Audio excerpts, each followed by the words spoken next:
Hello, hello! For today's video ay pupunta tayo sa tindahan na ang baligyan niya is Philippine product. Kung gimingaw ka o Philippine product diri sa Hong Kong, daghang baligya diri. Napagani ginamos, boneless na bagoong na diri daghan. Kaya papasok na tayo mga mamis.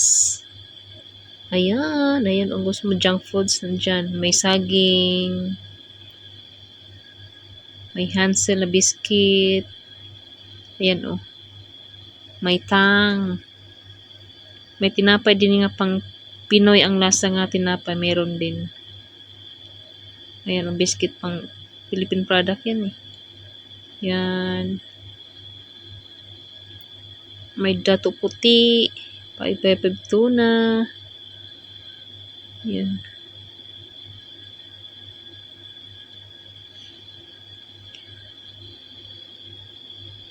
Daming binta dito. May hotdog din. And then, merong live water.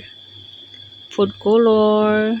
Ayan, may John Rocks din dito. Nga pang pang decolor na damit.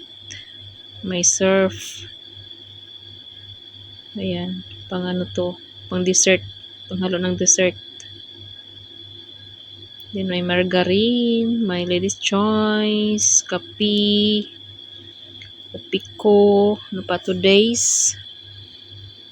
And then, Pisto na biscuit meron. And then, 555 tuna, Mamasitas. Dito, pumunta ako dito kasi bibili ako ng gelatin ba yun? Buko panda na flavor. And then, ayan. Meron ding Fujiwar. Cream o biscuit.